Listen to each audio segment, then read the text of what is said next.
Hey y'all, I'm your host, Jaquela Lynn, aka Coach Quay, the productivity coach and your motivational queen. And this is the Productive Mompreneur Show. This podcast is for mompreneurs who want tips to be more productive in their family life and their business. Because God so freely gave these tools to me, I will give you everything you need. Do you need motivation? Then where should you go?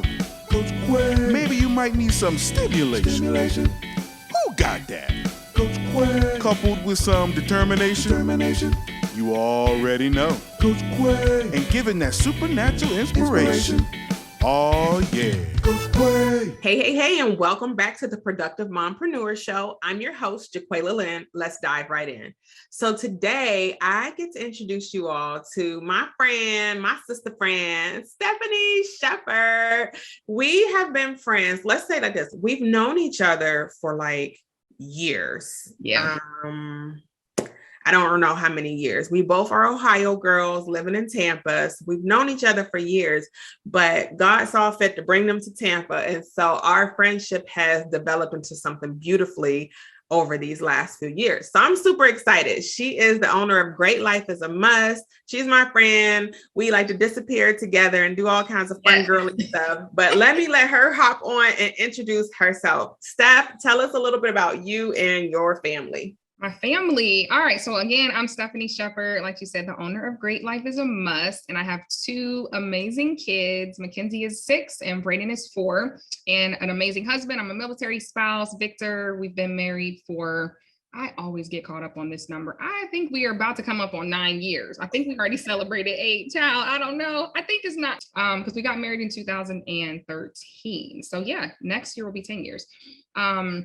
So yes, that is my family. We currently live in Tampa. I feel like our lives are so similar. I'm reintroducing you. Like I'm from Columbus. We've been all over the world. And here I am now in Tampa where I started and began growing my business and I'm loving it.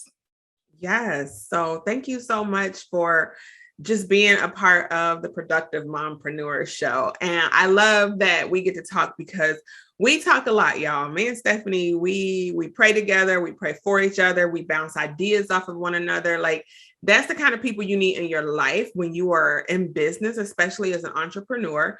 And so I love that we have that relationship where it's like, Steph, what do you think about this? Girl, let me tell you this. Hey, let me share my wins. And so we have like a dynamic relationship. I hope y'all have something like that too, because it's amazing.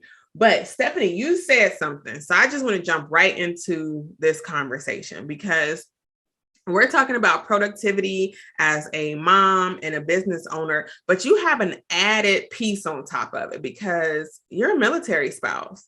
So that means you're not just sitting down and running your business. You have to, jump all over the place and stuff. So I want you to kind of tell us about your business and how you do that as a military spouse. Oh, Lord. So honestly, I became an entrepreneur because of the whole military spouse life. And so I got tired of applying every time. So our last move before here was to Germany and I tried to work there, but I don't speak the language, so there's a whole bunch of different spouses there that are looking for work. And so it was just too many people, not enough jobs. And so then I got pregnant and I was like, well, I might as well just not work. And that's how I became a stay-at-home mom for 3 whole years.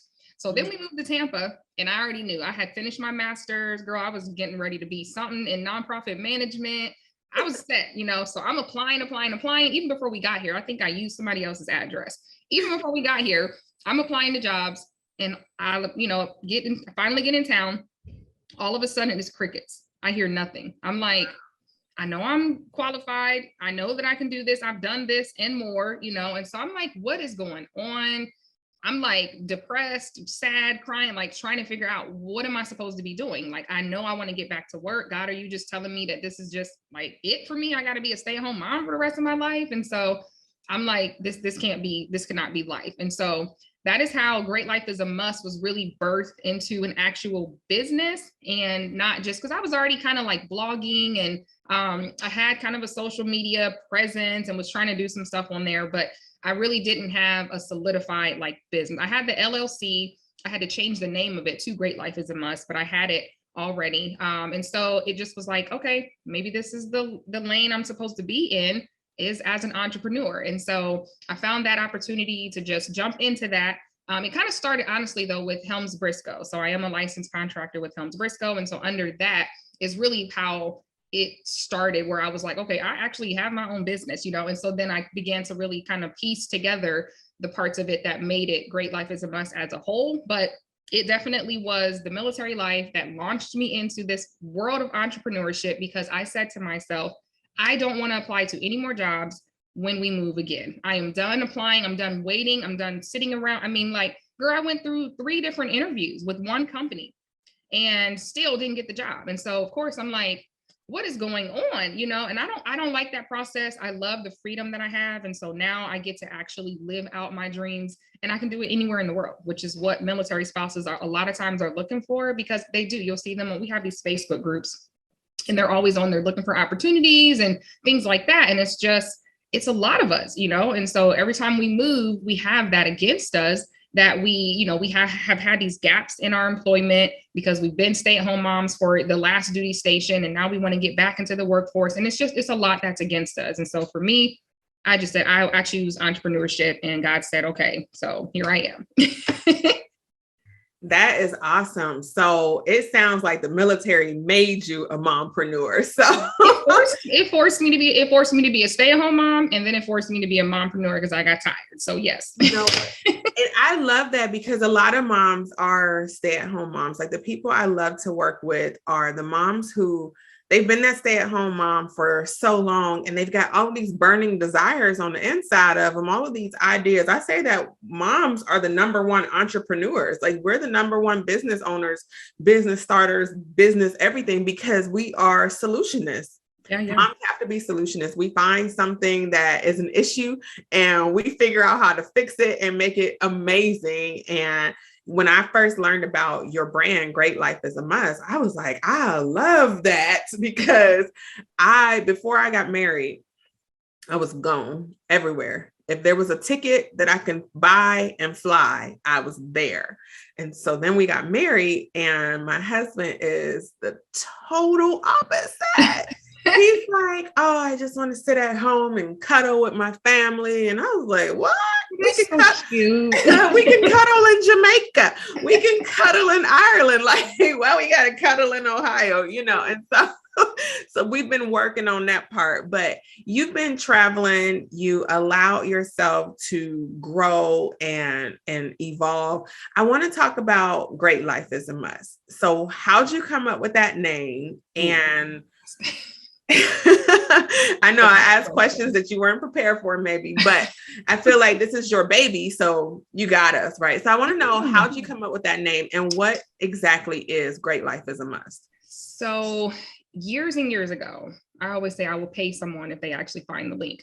I released a cookbook on Amazon, and it was called Great Food is a Must. And this was so long ago that I don't need people to find it, because it is not good. Like, people bought it, but I'm like, I can't believe it was my first baby. Vic was so proud of me. So we obviously were married. Were we married? I don't know. I honestly don't even remember when that was. However, because of that name, somewhere along the line, it wasn't even, I think I just changed my Instagram name at some point to Great Life is a Must.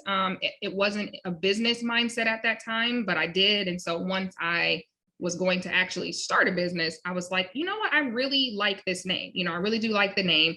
And we'll probably get into kind of how it evolved into what it is now, but I'll just share what it is now. So Great Life is a Must is me. I'm Stephani, the empowerment coach. And basically my creative outlets are speaking, blogging, and creating content online that is to help and empower women, to basically inspire them and to influence them to, you know, with their mindset, through their actions, to come alive and to really help them to come unstuck. And so that is who it is now. But like I said, we got to get into kind of how it wasn't always that. Girl, don't I understand? You know, I remember when I first started, I'm like, I need to figure out my name. And I stuck so much time on the name that I forgot to do the work. And so just knowing that you changed your name once, and you've been evolving, because you've said it twice now that we got to go back to what it was and how we got to where we are. But I just want to encourage the moms who are listening that, it's not so much about the name. Know who you are and know what you offer. And I know that you and I over the years have been like tweaking that and figuring out how to perfect it. And even though it's not perfect, it works for us and we know what we're trying to do. So tell us your journey, share your journey, how you got to where you are now. So I have coined myself the former shrink back queen. And I say former by like, that's the operative word is former. I am the former shrink back queen. And when I say that, I mean, like, I was the person that would take a back seat, no matter where I was, the circle that I was in the workplace, with amongst friends. Like, I just didn't want to put myself out there or do too much or come center stage, because of rather, fear or insecurities or what other people might think. Who does she think she is? That kind of a thing. And so I just didn't. I would know that I had these skills and I had these talents, and I would dibble and dabble. I can remember speaking and doing different things, but like never at the level that I knew I was capable, again, because I had that fear, and I didn't want to be that, like, I don't know, I just didn't want to have that attention on me and have people, I literally was like, I don't want people to think of who is she, And right. So one glorious day, I really, people might even ask, how did you come out of that? It was just, I think, I always say I did it scared. And so when I was launched into entrepreneurship, I knew that nobody's going to know what you do unless you tell them. And so you can't be the shrink back queen with a business. It doesn't work. It's not possible. Literally, you will not, it's not a business. It won't even really be a hobby. Like, you have to push it, and you have to be out in the front. You have to put yourself out there. You have to be vulnerable. You have to take risks. And so that is how I ended up being the former shrink back queen, because like I said, I did nothing. I would have these kind of ideas and just sit on them. And looking back, it's just like, why did you do that? Why were you that way? But I appreciate that part of the journey, because now I can help other people who are thinking the same way and are saying, I don't really, I've been doing this for years. I've been in the workplace, as a nurse for 20 years. And now I want to come out and do my own business. Like, why would I do that? People are going to be like, what are you doing selling X, Y, Z now? It's okay, so now I love that part of my journey, because now I can actually help people, who are current shrink back queens, and it let them know it doesn't work. Okay, if you want to live a great life, you cannot be a shrink back queen. And so coming out of all of that is how I ended up, like I said, starting a business and realizing there's more to life than what I was doing. And I wasn't living fulfilled. I was a stay-at-home mom for many years, three plus years. And I still am a stay-at-home mom, but I'm not just a stay-at-home mom. And I always say I'm the stay-at-home mom that never stayed at home. Oh, so you realize that you're more than just a mom? Yes. Yes. So I definitely am more than just a mom. And it's something that I knew I didn't want to be. Like, I come from a whole family of stay-at-home moms. My mom was a stay-at-home mom with a business as well. She owned a travel agent company. She owned a daycare. And then I have a sister who's a stay-at-home mom. They own a dental lab. I have another sister who's a stay-at-home mom. So like, this was my lineage, but if you ask Stephanie, no, ma'am, I'm fine. I like working. I like having a career. And here I am, stay-at-home mom. And so I just knew that me being that alone was not it. And also, once I started the business, I could not be the shrink back queen. And so part of my journey, though, because I was a shrink back queen, I did a lot of just following in others' footsteps, thinking that this is what everybody's doing. Let me just do that. And that way I can kind of step out, but blend in at the same time.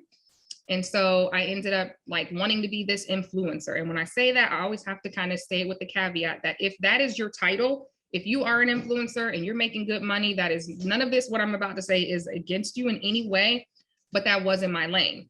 I drifted to that lane, but it wasn't my lane. And so I ended up doing that, and it just wasn't working. I was trying to get some brand deals and things like that. And then there was a point when I just realized I have a message to share more than just, and I say just, again, loosely, here's this product, here's this lotion. It's such a great product. You guys should try it. Like, my brain doesn't really work that way. I have so much more to share on a deeper level. Again, no shade to anybody. And I mean that genuinely. And so I knew I've got to rebrand. And that's when I did that in 2021. And that's how Great Life is a Must became what it is now, because I cut out that whole shrink back queen mentality and realized that I needed to go into the lane where I was meant to be. And it was so hard to make that first post because I knew people are going to be like, you've been sharing food and your, explorations, and now you're trying to encourage somebody. Like, who are you? But I didn't care. I did not care. I pressed publish anyway. Listen, that is so good. I took notes while you were talking because I thought that was so key. How you say you're the former shrink back queen. And so you went from the whole following in other people's footsteps, operating in the shadows a little bit, into really allowing your light to shine. And I feel like in the kingdom, it's important that we allow our light to shine, because that's us planting seeds and sharing the love and light of God, And so I like that about you. I love that you're not afraid to do it afraid, Mm-hmm. And we talked about that a lot as well, because we're like, where we have these degrees, these masters and these licenses, and we want to do the stuff that we felt like we were supposed to do, but really we were called to something totally different. And you do have a voice and you do have a message, and it's important that we release that. And so I'm just over here getting excited, just listening to it, because I'm like, man, so many women stick with just something, they stick with whatever that thing is that somebody told them to do, or that they're licensed to do. If that was the case, I would still be a licensed nursing home administrator, wearing button-up shirts and high heels and stuffy pants that makes my fupa uncomfortable.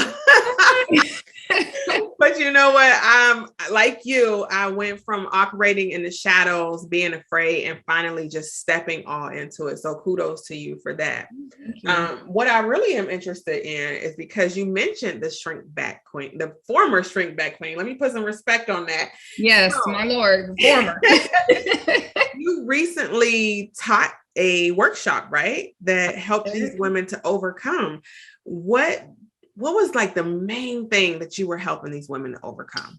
So really what the workshop was for was a business clarity workshop. And so this was helping women to realize that even women that were maybe didn't think that they should be entrepreneurs, helping them to realize the one thing that I kept on harping on is that you are, as an entrepreneur, the one thing that sets us apart from anyone else. It's not that we don't have insecurities and that we don't have moments where we feel just, less than, or imposter syndrome. It's not that we don't have that. It's that we continue. I kept saying we press send and publish regardless of how we feel, And so to me, that was just a really important message to share, because a lot of people, as I was advertising the class and marketing the class, or the workshop, I did get messages and people were saying, I don't think I have what it takes to be an entrepreneur. And I'm like, well, what is, tell me what you mean by that. And that was the one thing that kept coming up, is the lack of there's confidence. They feel like entrepreneurs are just super confident. And I was just like, there is a level of confidence that we do have. Yes, but it's up and down, just like a normal person. It just, no matter where our confidence is at that level, I still hit send, I still hit publish. And that's, to me, that's really the only difference, because a lot of people think that you just have to be, I'm full of myself and I just always feel like the best. And it's like, no, entrepreneurship does quite the opposite to your confidence. So so that is one of the messages that I kind of kept, even the follow-up emails to the ladies, was just making sure that whatever it is that you're doing, you don't be the shrink back queen you have ideas to send and you have ideas to publish, but you don't do that because of, whatever is setting you back. And so I think that message is important for anybody, no matter what you're doing. Do it afraid, still hit send, still hit publish, regardless of those fleeting feelings that you may be having. Right. That is so good. One of my coaching clients, she had all these ideas and she hadn't really figured out like what her area of expertise is. And so I started talking to her, and she thought that I was going to tell her what she does. So I just started asking leading questions, and she was like, you're not telling me. I said, I'm not telling you. You're right. I'm gonna let you figure it out. And one of the things that you said was to send and publish anyway. And she had all these ideas, and I had her journaling for like a month. Finally, I asked her to read her journals and tell me what was the consistent thing that she talked about. When she did that, she was like, oh, I see what kind of coach I am. I was like, oh, you do. And I said, now take those journal entries and type them out, press send, and publish them. And she was like, where am I publishing them to? And I said, your blog. And she about had a heart attack on the phone, but you know what? Her blog is thriving now. Good. And so I love what you're saying, because sometimes we're afraid, we're not sure of ourselves, but if you press send and publish anyway on any aspect of your life, you can't fail. Yeah. Because you've already won, because you took that next step that a lot of people are not going to take. And like you said, shoot, some of us, and being an entrepreneur, you know, there's no surety here. None. Not one lick. Not one lick. There is nothing. Now, you know, at a regular job, and, you know, I say regular loosely again, you know, for every other Friday or whatever your pay schedule is, it's probably going to be the same unless you work a commission job, then that might be a little different. But for most people, the 1st and the 15th are glorious days. Absolutely.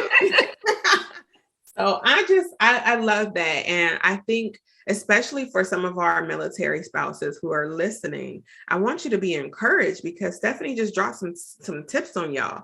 She started a business.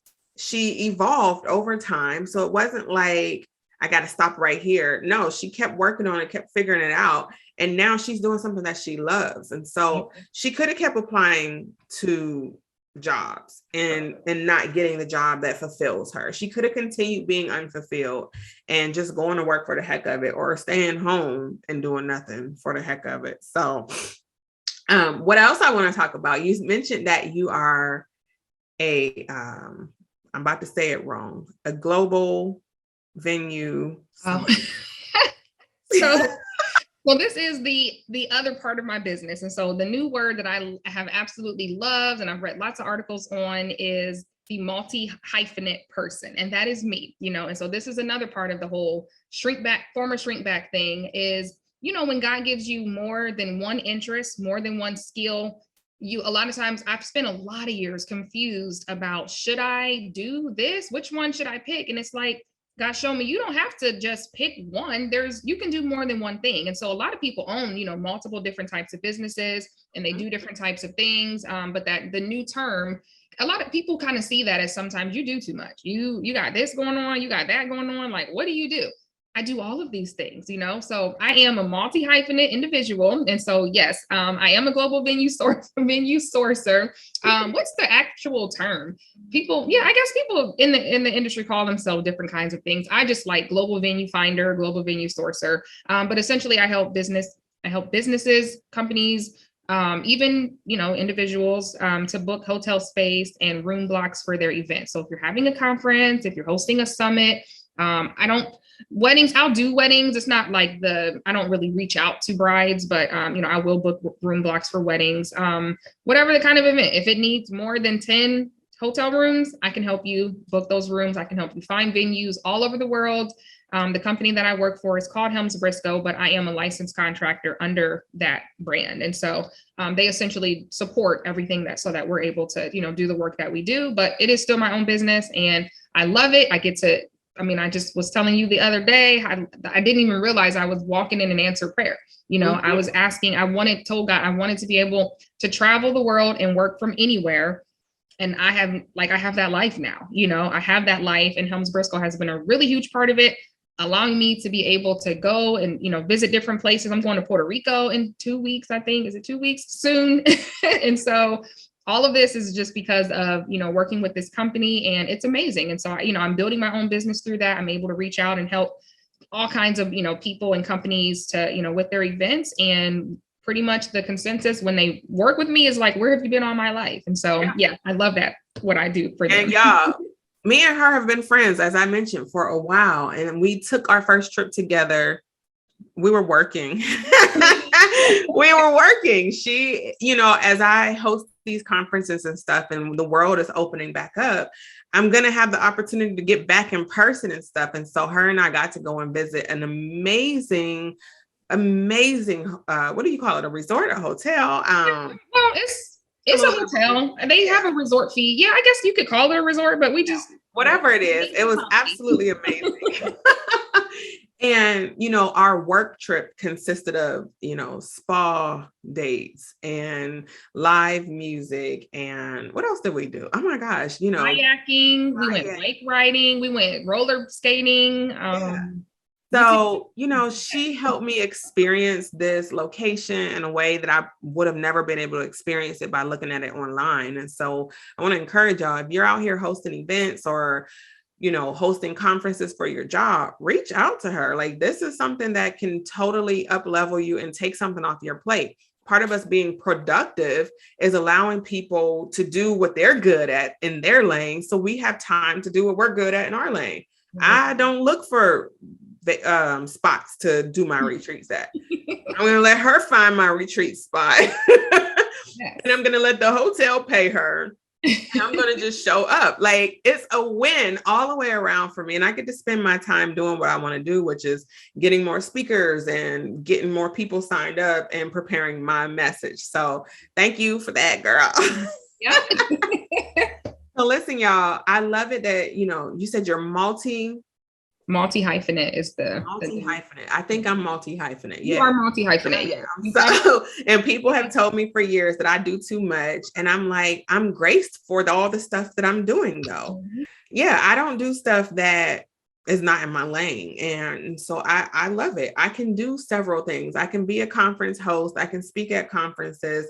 I can be a health and wellness coach. I'm a great mom and a great wife. And I do all of that stuff. And I'm an author and I can do all of that. Mm-hmm. And I'm graced for it. And I think that word was like an on point word, multi-hyphenate, because I can do all this stuff. And it's not me doing too much. It's me doing what I'm graced to do. And so that's what you're doing as well. So that's awesome. Think of like people like one of the articles was naming regular celebrities like Rihanna. She's a singer. She's got a clothing line. She's got a makeup line. Or, I mean, she does. But for whatever reason, when you meet a person here, a regular civilian, you're just kind of like, what do you do? And people act like they can't understand it. And you're just like, this is this, and this. This is what I do.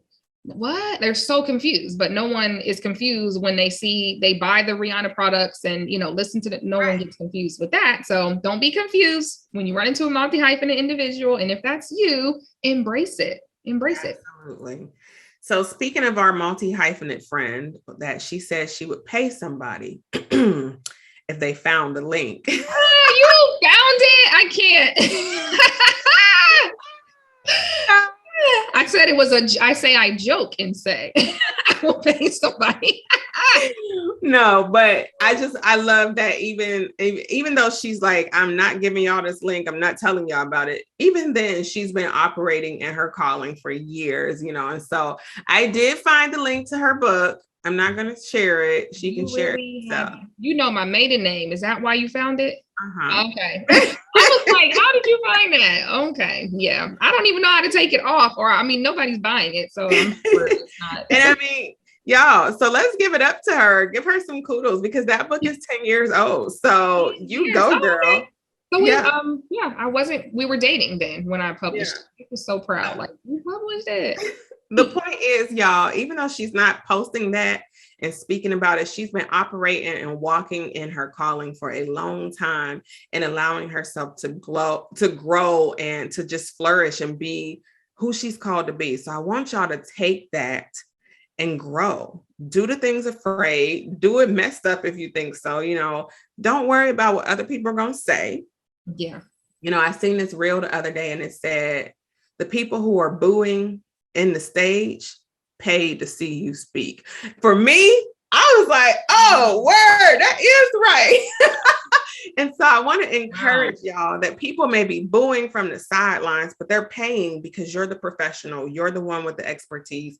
And Great Life is a Must is an example of how you just continue to grow, continue to be better, continue to flourish. And so keep it up, Steph. Yeah. Keep teaching these women how to have a great life, And so, of course, I'm going to ask you the question I always ask everybody. How are you staying productive these days? How are you being productive? You're a wife, you're a mom, you got this business. What does productivity look like for you?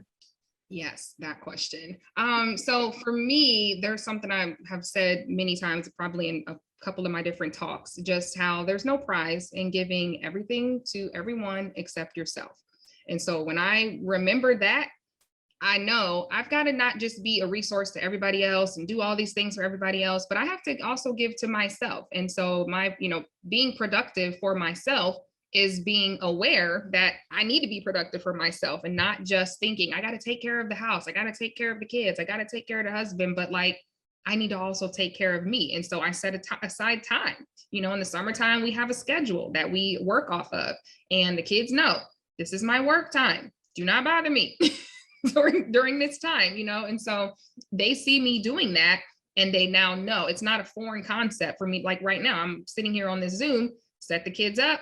She knows, you give them the Martin Luther King talk. Don't come down here unless somebody's bleeding, and they'll leave you alone, So it's just remembering you've got to give to yourself as well. And so in order to be productive, you cannot just give everything to everyone else. You get nothing done, So that's how I stay productive, is just being really conscious and intentional and reminding myself that you can't just give everything to everyone else. You have to give to yourself as well. That is great. That is a great answer, and I try to tell people productivity is not so much all about the planner or your cell phone calendar. Those are very important tools. But what you just said is so important, because we can't be everything for everybody, because then there's nothing left for ourselves. And so you said it beautifully. And that's one of the things that I always tell people. You can't be out here doing everything for everybody. There's nothing left for you. You got to take care of you. You got to schedule you on your schedule, and you got to stick to it and incorporate your family. So I love that. Like you said, they know, like my door is shut. My kids know, don't come in here right now. They Right. also only give me 45 minutes to an hour, and then they come bursting in anyway. So Yeah, but time, and they know, they respect that. And it takes time. If there's a mom listening that's like, oh my gosh, my kids, they're not independent, they don't know how to do anything by themselves. It takes time, it just over time. Start now, and over time you will notice, okay, little baby sat and played and read for 30 minutes today. That's unusual, so you get there. And you can do it in baby steps too. So get them used to it by saying, for the next 10 minutes, don't come in mommy's space. And then after they master 10 minutes, bump it up to 20 minutes. And before you know it, like, I'm homeschooling. My kids have not come in my office for the last 49 minutes. Like, I'm winning. They get it. And then they know we'll start the lesson again in a few minutes. So, but listen, you've been amazing. You've offered some really great tips here. I hope the moms with small kids have taken some great notes from here. And I hope the moms, especially the stay-at-home moms who are burning with desire to be more than just a mom and more than just a military wife, will take these tips that you took and take these steps and follow you, of course, and begin to make something beautiful of their own. So speaking of following you, how can people get in contact with you? So you can find me on Instagram and Facebook at Great Life is a Must. And that's all one word. It's spelled the regular ways for everything. And you can also check out my website, www.greatlifeisamust.com. And I have my blog there, and you can subscribe and receive my weekly blog my bi-weekly blog that I send out. And then every other week, I also send out just an encouraging message with personalized scriptures. So check that out as well. Awesome. And I will post her links in the show notes, so you'll be able to get with her, but she made it easy for y'all. She didn't make no crazy spellings or nothing. It's just Great Life is a Must. And if you believe that for yourself, you should not forget it, right? So go find her, send her a message and say, hey, I heard you on the Productive Mompreneur show. Thanks for whatever. Let her know that you appreciate what she shared, and share our stuff. It's free to share. All right. Stephanie, do you have any final words that you would like to say to our listeners? No, I just thank you for having me on. I don't know why I didn't do this sooner. Like, we've been friends for too long. I think we tried and then I don't know. We just haven't done it. So I'm glad that I finally got to do this and be on your podcast, which I do listen to regularly. So I love supporting you, and I'm happy that I get to be on here today. Yes. So thank you so much. And I enjoyed this conversation, as all of our conversations. So y'all, I hope you enjoyed it. I hope you took something from it. You're going to grow from this. Thank you so much for putting us on your to-do list. Now go do something productive. Peace. You already know. Coach Quay.